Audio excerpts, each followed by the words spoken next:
Hello, good people. Welcome back to yet another video here at your favorite channels because it's more than one. It's more than one. Panapa food with your favorite people. I know kuti munotifarira nekuda kwezvamuri kuita pamusha unoyu uri panapa.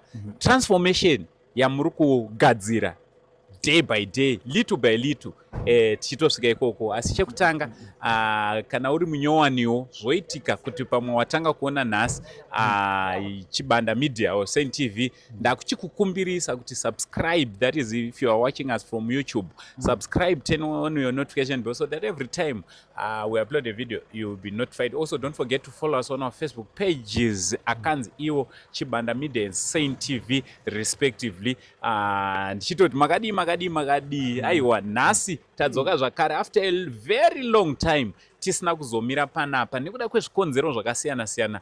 Zvimwe zvacho zvinotiwo mabasa mabasa munongomaziva kuti ari stubborn, haapromise kuti zvoni taakuchiuya, anongouya nguva yamune musingatasire. Asi tamira zvakare naChibanda Media, mwana wako Chibanda anonzi mira kani yone speed ndiri kukuintrodusa zvakanaka. Mwana wako Chibanda anonzi yeMenace Chibanda, asi ndinofara nekuda kwebasa raari kubata panapa. Munongoziva kuti vanhu vanopiwa mahonors, handiti honorary yaakapiwawo yekunzi Chief Chibanda. Saka ndiri kufamba naChief Chibanda. Zvakare pakati pedu tinavo your favorite father in Zimbabwe, handiti your favorite father in Harare. Ndikati in Zimbabwe ndinoenda kanganisa in Harare, handiti muno muHarare muno muWesley vanonzi ivo Baba Barnabas Chirenje. Baba Chirenje, babongo ndikaentange nemi makasimba here ndikantanga ndaisa maoko kuna mama. Aiwa ngati Mambo vakasimba here vachirenje. aiwa tovara chakavira tinotenda takuonai handitika timbomisai mvura machangamire ndoamisa mvura zvanda kuita ini manjika handisida kumisa mvura pandada kuspidha mari kuti ikasike kukwana andokuti because ndakamisa mvura manjika nzara manje aiwa nzara inopinda munyika manje. aiwa itai zvamuri kuita mambo. handitika kwazwai vateereri, kwazwai vaoni veChibanda Media neSaint TV Media. Tinoramba tichikukwazisai nekuti makakosha, munotigonera, munotipa kusekerera nemufaro. Makaona varume vauya munoziva kuti kwauya masmile ege. Saka ndinokukwazisai zvakare muzuva ranhasi kuti makadii kwose kwamuri, vari muno muZimbabwe, vari kunze kwenyika, vari mhiri kwaLimpopo, vari diaspora, aiwa mose tinokudai paChibanda Media. Rambai muripo paSaint TV, rambai muripo. Ingodzvanyai mabhatani iwaya vanogara vachitaura kuti kunodzvanywa mabhatani. Handisa ndaroona hangu mama bhatani iro majara etraki kaya ipapo manje ndobva nedambudziko. Asi vakomana ava nevasikana ava mabhatani iwo vanaaziva, vanogara vakavadzvanya. Ndinokutendai. aiwa tinotenda. Tatitidzoke zvakare sekuziva kwenyu kuti tine chirongwa just kahistory inowanzofarira kupota nchiiti vanenge vachangotibata vasasarire mashure. So ndinowanzoda kutaura kwatiri kubva nepatiri nekwatiri kuenda. So ndinowanzo Chibanda past, present and future. Wapinda muklasi. So Chibanda toda kuti tinge tinoudza vanhu kuti takabva kupi sekuziva kwenyu kuti for the past 4 years murume uyu wamuri kuona akanga achigara panapa panze. Ari kutogara. Ndipo panapa. Ndio imba yacho iyi matiri kugara imomu. Aya ndo maairvents aya. Takavhurawo chiwindo icho, chitende icho kana kwapisa ndiro windo racho. Saka tanga tirimo mumakore mana 4 good years muchigara mumba imomu mudanga umu. Chikonzero changa chiita kuti baba vagare, toda kuti zvinge zvari zvakajeka. Baba Chirenje vanga vachigara panapa nechikonzero chekuti vakabuditswa mukati memba yamuri kuona iyi. Imba iyi vabuditswa nekuda kwedare redzimhosva, makotsi, handiti vakabuda zvakaitika. Kana uchida kuziva full story yekuti what really transpired, you can visit mavideos atakaita for the past 4 years, inini for the past 3 years, tichiita mavideos tichingodzokorodza same story, hatichade kuita name dropping mazita, hatakaneta nawo mazita, kana nawo mazita achionaka iwo pachawo haachatotaurika, because patasvika nekuti patakuenda papadhuze pekuti tiite inonzi reconciliation, tinge tiri tinogadzira rugare, sezvinototaura shoko raMwari kuti hanzi vaine rugare nemunhuwo nemunhu wose. Saka tiri kuenda pandepekuti tive nerugare nemunhu wose. Tine kamwe kachirungu takataidzidziswa kuchikoro tichakura, hanzi past is past, now we are waiting for the future. Aiwa, ichocho ndakachinzwa, but imimi makazochinzwa chati rebererei. Isi tine matauro ataita aiwa yakanga iringori past is past. Ataimirira for tomorrow taingoti past is past zvopereba taiti past is past. So pataveyo zvino ndepekuti Baba Chirenje vakazoita agreement nemurume anonzi Dube. Handiti rega nditaure murume anonzi Dube nekuti aiwa zita rake rakanaka chose, especially nepatafsika rakachena. Tiringotaura mazita akadi akachena. It's worth it to be said. Yes. Yeah, zvakakosha zvakakwana. Saka murume anonzi Dube ndiye muridzi weground riri museri mejurawo yamuri kuona iyi, panova pamba pakavakwa nababa Chirenje. So murume anonzi Dube vakazoita agreement yekuti aiwa ndakukutengesera since zvakaitika iwe ukatengawo land kuna Bogus, ndakuchikutengesera futi land iyoyo kuitira kuti tinge tiri tinokombanzetawo zvimwe zvezvakanga zvatoitwa kare paground usati wasimudzira pfungwa iyo. Baba Chirenje vakaigamuchira zvakanaka, vakabva vadzoka kwamuri muri yeZimbabwe vakati aiwa imimi ndimi makanga muchindiitira zvese zvanga zvichiitika kwemakore mangani mana anoraudza nekuti takasvika musi wa 22 February gore ratasvika tine takwanisa mashanu. Saka tiri kutaura kuti mana nemakore nemwedzi yakati kuti kureva kuti isusu dzatova 4 years tichifambira nyaya iyi, asi ndamu 5 years. Saka ndakagara ndakataura kuti hangu sendi muri kumashure zvishoma, ini ndiri pamberi, asi mimi manje speed yenyu makanzi muri bhiza rinowina, muri kundiovateka zvishoma nezvishoma. Tisazvikanganwe izvozvo. Saka Chibanda tiri kuti takazodzoka kuvanhu tikati ndimi maichengeta mudharaunda, kurwara kwaita mudhara maimuona, vamwe vaitsapura hupfu, vane matestimony ekuti umwe aiuya nekapu 2 dzehupfu ovapa kuti tichibikawo kapu 2 idzi muchibikawo 2 dzenyu panapa. Saka takazouya tikaungana tikati aiwa ngatichitei GoFund, handiti, kuitira kuti at least tichivhara imwe chapter yakakura, because Vachirenje vakapinda mumba umu zoroti nemiwo muchafara kana waita chinhu chakanaka ungafarira, endewo mutoro wanga uchikuremerai unobva wakamuka, because havachadzoke panapa vachiti ndakuda GoFund me kana kuti ndakuda hupfu, because vanenge vari mukati umu. Mukati umu mune investment yekuti vanogona kutozviraramira ivo nemhuri yavo pamwe nevamwewo zvakare. So takazotanga GoFund, Mr. Chibanda, Chief Chibanda, yekuti handifara hangunzi Mr. Chief title yo ndiyakapenga.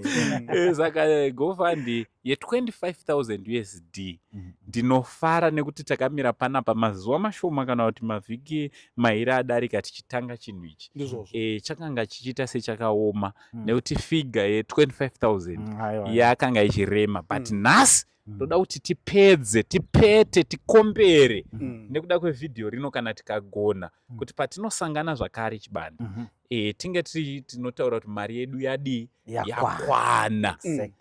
Muri kuona kuti chimwe chezvinhu chatakanga tichidhileya zvakare kuuya besides mabasa yanga iri nyaya yekuti taizviona zvamakanga muchiita muchipusha even without kupushiwa. Kupusha without kudii? Kupushiwa. Chinhu chiri pamwoyo pavo vanhu ava. Aiwa, zviri pamwoyo. Zvavari kuita zvese vari kuita nemwoyo. Hapana pavakambotsautsira. Aiwa, vanhu ava nemwoyo. Vamwe vadzokorodza. Akasi kamwe chete. Vamwe vadzokorora ruviri, vamwe vadzokorora rutatu, vamwe vatopinda mu4th round nekuti vanenge vachitotaura kuti iya 4th round. Saka Rudo, rwatinoramba tichitenda iroro. Vachibanda muri kuti kudii nepatasvika apa? Ipapapo kuda kutanga kupa mbiri kuna Musikavanhu, kuna Mwari. Ndo waita kuti tisvike patiri pana. Vakomana inini Mwari ndoda kumbomuomberera. Vamwe pese toomberera vanhu padapa kuna Mwari.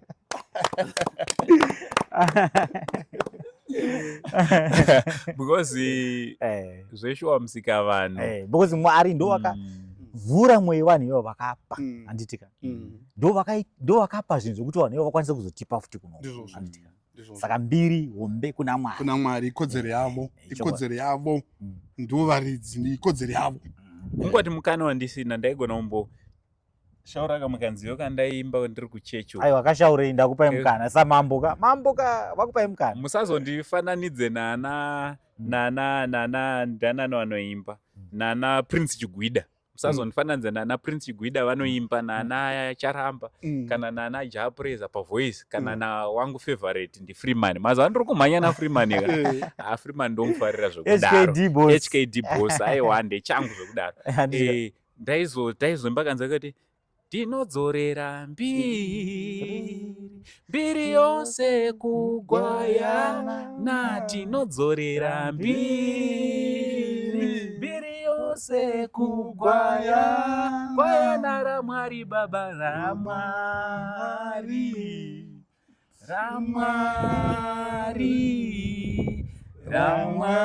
mbiri yose kugwaya na raMwari. Woyo. Aiwa zvichirimo. Aiwa zvichirimo. Ndoda kutombo ameno achandikoka kuchechi kwavo ndinouya. Avarga ndikanda kukokai. Ndinouya ndikatoimba. Mangwana so. Manje muri kuona kuti manje kwenyu uku ndinodzirova. Dzinomburutsa ngoni chaidzo. Chanzi. Tagara tichifamba mungoni. Uyai muzotiburutsira ngoni. Tinotenda akoseti. Aiwa saka mbiri chokutanga kuna Musikavanhu zvataurwa naChibanda. Tichidzoka zvakare kunevo vakabvuma kushandiswa. Exactly. Munoziva kuti kuna vanhu vanobvuma kushandiswa nemadhimoni. Ngativaisire maoko.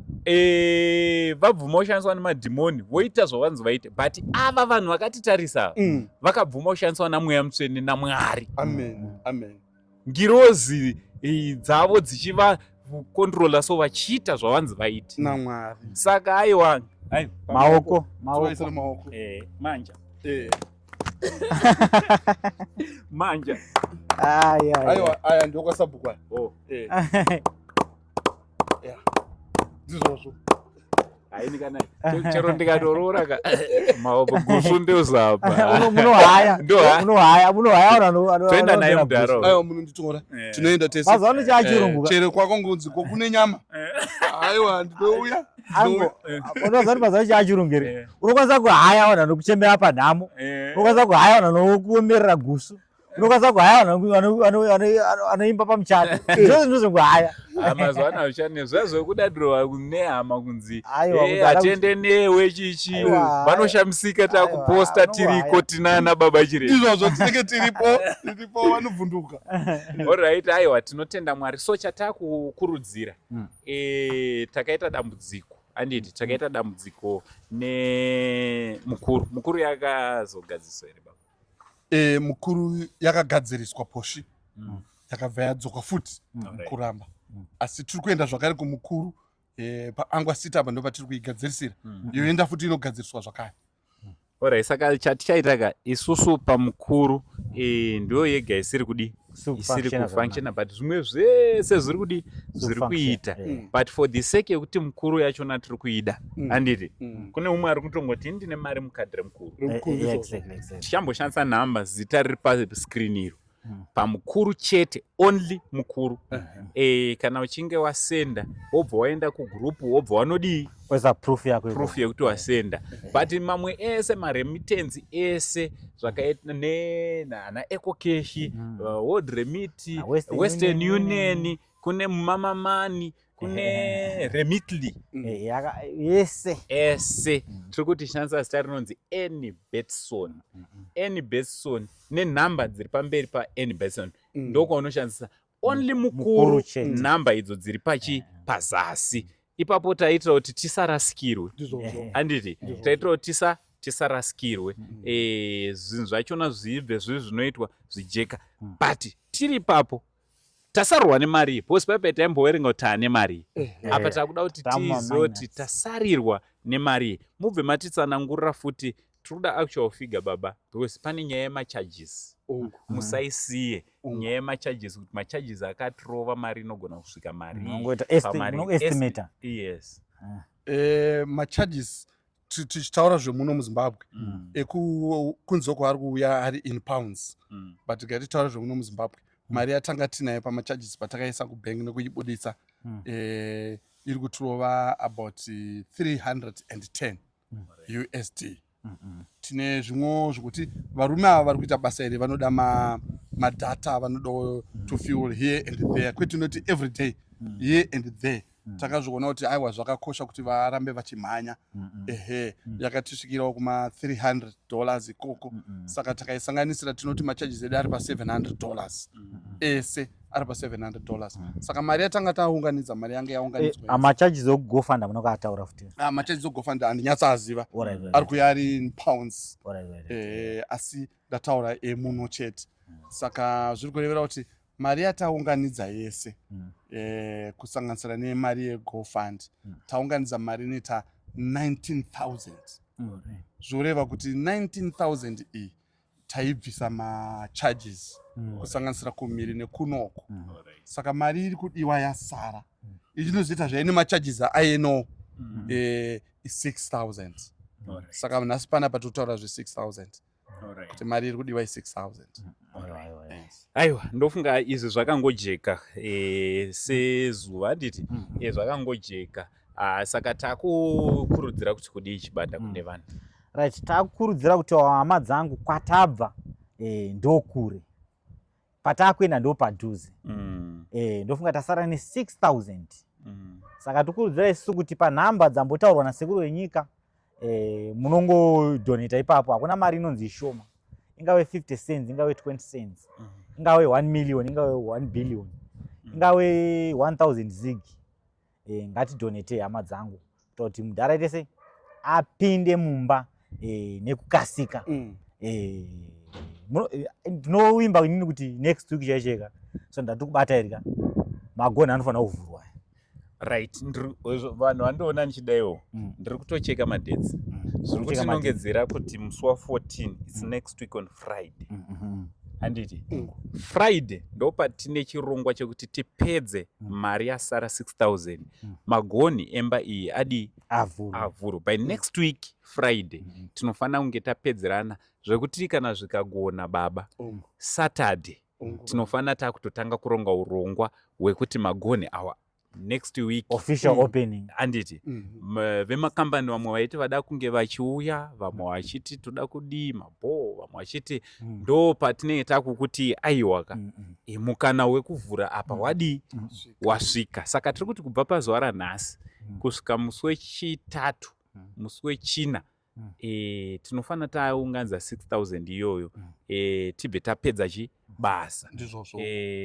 ameno munoto kudii baba aiwa munenge mandigonera munenge magonera kudenga munenge magonera vana vakaparara nyika vatu vana tikugarana nagogo tunenge twakuya zvakare munenge mazvigonera kuti ndimi varidzi vechinechi inini hapana ichangu imimi ndimi vachi varidzi saka tizvigonere zvakare Uncle Sense matauriro andanzwa muchita ndekuti chinhu chikuru tinoda kupa vanhu mukana wekuti varidzi vauye vazovhura vakasununguka saka mogara pasi moronga kuti zuva rachene ndirini zvimwe zvinhu zvinoda kurongwa in advance kuti vanhu ava vachitora maoff kumabasa vatore kumaoff kumabasa ndine imwe hama yekutenda yakati inoda kuzobva kuBedbridge achiuya saka anoda kuudzwa in advance kuti musi wakati tinenge tine zvakati kuti vanhu vese vave varipo ndo chishuwo changu ndoda kuti vanhu vese vave varipo vachivhura musha wavo vachionawo zvirimo nemagariro atanga takaita zvidzidzo zvinenge zvinyorwawo mumabhuku zvichifamba zvichienda zvakadaro saka ini zvandanga ndichifunga baba Chibanda chief mambo handiti ndiri kufunga kuti tikagara tavhura malaini yekuti yeChibanda Media neSaint TV tomavhura kune vese vane zvavari kuda kuitira mudhara paofficial opening because chichastreamiwa kumaplatforms akawanda. Ini naChibanda tichainvita mamwe mamedia house kuti vauye tizostreama pamwe chete makampani kune vari kuda kuti vange vari vanova part of the official opening tikavapa mukana wekuti varegister. Ini ndichifunga kudai so kuitira kuti tisaconfuse vanhu vari kudonata mari. Ngatizoita next video taakutaura nezve tave nedate taakutaura zvakare nekuti vanhu varoda makambani varoda kuita sei varada kubatsira mudhara batibate yoita video rakazvimirira iro rakadaro rine nhamba dzedu chete idzo risina nhamba dzemadonations because takaisa nhamba futi padzimwe apa umwe munhu achatanga kuzodonata kunhamba dzangu namba dzenyu of which zvisirizo zvatiri kuda. Right, aiwa ipapo ndosamakanzi chief nekuti mune muonera ari mberi. Ndine muono muono wedunhu. Aiwa tinotenda namambo vajekesa saka tichadzoka zvakare tichaita vhidhiyo rimwe raikuti tinenge tiri vaviri tichingotaura nyaya yevanhu vari kuda kuva part and parcel of the grand opening of this property Mwari wekudenga achitiitira zvakanaka. Mambo reganitange nemi shoko renyu rekupedzisira kune vatariri. Vatariri toda kukutendai mese pasi rose mese zvenyu vari kumira neChibanda Media, vari kumira neSaint TV, vari kumira nemudhara vedu nevamwe vasiri kumira nesu but vari kumira nevamwe vanhu zvakare vane matambudziko nekuti vanhu vane matambudziko pasi rino vakawanda. Unogona kungosina kubatsira hako panapa but watobatsira kumwe ndo zvinodiwa izvo naMwari. Ngatibatsiranei sevanhu vamwe chete. Ndofunga ndo mashoko angu ya. Aiwa tinotenda Chief Chibanda.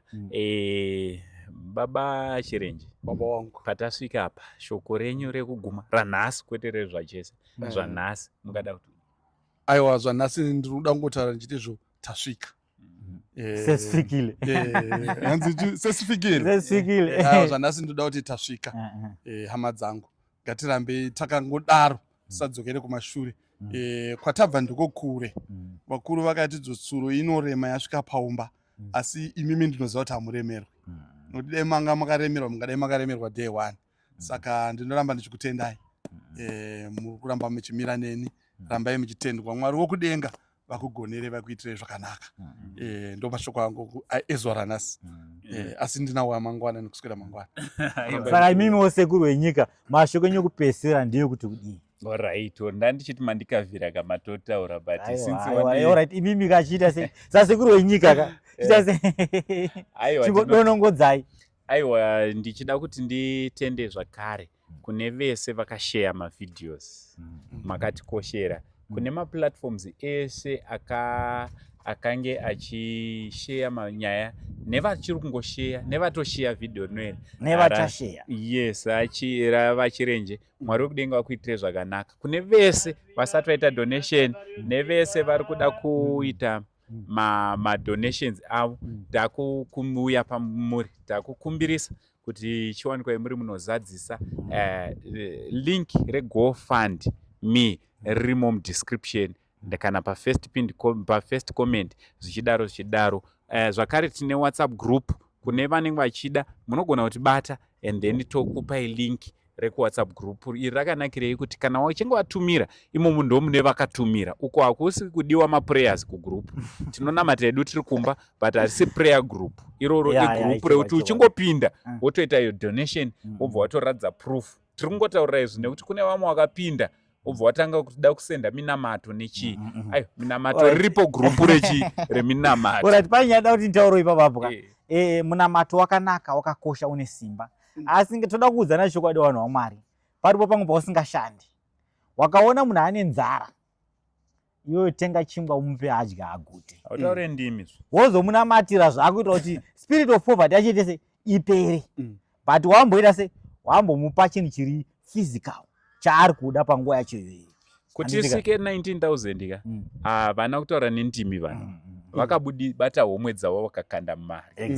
Saka hauende paservice station kana uchida kuona ini handisi kufamba nemota mazuva ano ndatouya navaChibanda ndofunga muri kuzviona ndane mazuva inyaya yekuti handina peturo baba. Chibanda ndiari kutataya sekuru handingakusiyei ndouya ndiyo baba ndinonamata baba ndunyepa but pasafe station ndikasvika akadira ndikatanga kutaura nendimi kana kuti God bless you baba munonditeera kuCentral tikatokutera kuCentral tinenge tokutera kufarira nyatwa warowa futi saka pemari ngapashande mari pemaprayers ndofunga takaita 3 years ndichingoya ndichiti ngatinamatire vachirenje ndei munocheka chingoti baba varume ngatinamatire vachirenje saka maprayers atikabhenka akawanda hatisi kuti tisanamati ngatinamatire vachirenje but kugrupu usauye uchiita mafanizo ekuda kuita kudzungaira nekuda kuita sewakapusa nekuda kuzotinyorera masermons ndo atiunganidza 19,000 so hatisi kudhisa vanhu vanonamata hati isusu takadai titori vanamati but pabepa panyorwa maprayers panonyorwa mari saka ukajoina group usazoshambisikewo wati watanga kuda kuisa maprayers wabuditsiwa nekuti unenge wapinda mugrupu remari tinokubuditsa tokupa link rekumaprayers saka mwari wekudenga wakuitire zvakanaka zvakare chibanda uyo wamuri kuona uyu asiri ari kugamuchira mari Exactly. uyu chibanda tatiti jekesi haana kana send regofund raari kugamuchira baba vari panapa ishuro yembuku zvaizvezvi havana kana sendi regofund ravari kudi kugamuchira handiti mungazofunga kuti mudhara pataurwa 19,000 iri momwe make sekuru wenyika wamuri kuona vatofamba neshoka izvezvi kuuya kunoko nekuti handisi kugamuchirawo mari yegofund mukazoti mukationa pamwe ndiri chidhiraivha moti mubhuti munenge mune aiwa handisiri ndiri kugamuchira ndakaona pandakaenda kwaMutare vamwe vanhu vakazonyora chibanda ndiyakazotondiradza sikanza vanhu vari kuti momirai kufamba nekuti musafambe nemari yegofund muri modoitwa ambushi handina kanasa ime kana makandirasa mapfekero ewo ndemapfekero evanhu vane mari here so thank you very much mwari wekudenga wakuitire zvakanaka mwari venyasha zhinji vakomborere pese pamakabvisa vana vanga vasingagone kuchikoro takungoshumira kuti kana wakabvisa vana vako ngawapiwa supernatural intelligence maprojects amanga musiri kupedzisa anga achiramba for years and years mari yamakabvisa iyoyo ngaive seed yekuti maprojects iwawo ngaachitanga kuendeka macontracts anga asiri kubatwa zvakanaka tiri kungonamatira kungoti mwari ngaachivhure macontracts iwawo munge muri munokomborerwa naMwari vakaita chinhu panapa vanhu roja mwari ngavangovhura nzira dzekuti vawanewo mastands vavake mastands mwari wekudenga venyasha zhinji vachitiitira zvakanaka zita rangu riri pachitupa ndinonzi Uncle Saint ndirini zvakare hanzvadzi yamai venyu Zimbabwe ndimai venyu ndimai vedu asi kwandiri iri hanzvadzi zvakare kureva kuti wese anotsika pana Zimbabwe ari kutsika pane hanzvadzi yangu for now ndichiti much love and God bless you.